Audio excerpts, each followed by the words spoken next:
Evan Chong once said, "Mistakes aren't the issue, it's how we handle them that matters most." Well, that's the topic for this week's episode of the Creative Fight podcast.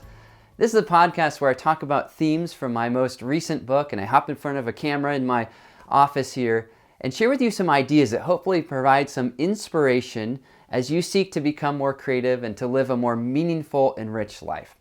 All right, well, this whole idea of mistakes, it's something that we commonly hear, especially related to creativity. You need to make mistakes, you need to take risks if you want to grow.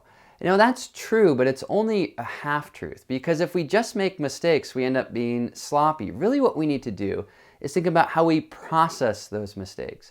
You know, I learned a really valuable lesson about this when I went to see a concert. It was Yo-Yo Ma, the famous cellist. There he was on the stage by himself, and he was playing his cello, and all of a sudden it slipped a little bit, and he kept playing, it slipped again. It must have been the floors were slippery or something. And then the third time it slipped and it almost fell. He had to stop playing and catch his cello. The whole audience just gasped. And then he didn't have a mic, so he just pulled the cello back toward him and scolded it, and then he continued to play. And the whole audience erupted in laughter, and it was just this really beautiful moment. And even more, it taught me something about how we handle these mistakes that we make. Like when we have to present in front of a client or talk to a camera, there always will be moments where we say something wrong or we mess up. And the point isn't to say, okay, well, we're never going to mess up, or let's just mess up a lot. Rather, it's to ask ourselves, well, how can we handle those mistakes better?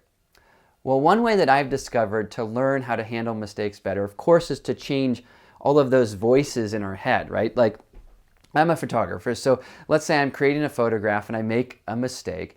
Rather than saying, okay, I'm not any good. I can't believe I did that. Okay, I'm so stupid. What an idiot. Saying, all right, what do I do next? How do I respond to this? Do I respond like Yo-Yo Ma did, maybe with humor? Or do I respond by saying, you know, I'm going to work so hard to make sure I don't make this mistake again? Am I going to apply that grit and that effort that I need to put in order to get over this mistake? You see, really, it isn't the mistake, it's how we respond to it that matters most. And that's really what the focus is of chapter 12. The chapter is called Beautiful Mistakes. And at the end, there's an exercise.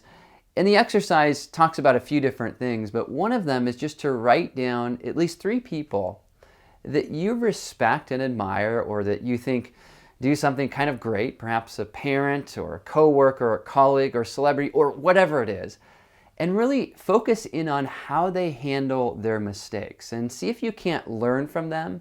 Because what I find is that what we need to do is to have an approach and have a kind of a thought process before the mistake happens, right? We need to say, well, what are my options here? I made this mistake. I can call myself an idiot.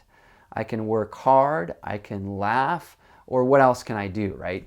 And so really that's what this one comes in. And if we want to get more creative and lead more meaningful and deep lives, learning how to work with and work through mistakes is crazy important. Well, as always, thanks so much for joining me in this podcast. I really appreciate you taking the time to watch. Hey, if you post anything related to the book, I would love to see it. Use that hashtag, The Creative Fight. Again, thanks for joining me. I'll look forward to seeing you next time. Bye for now.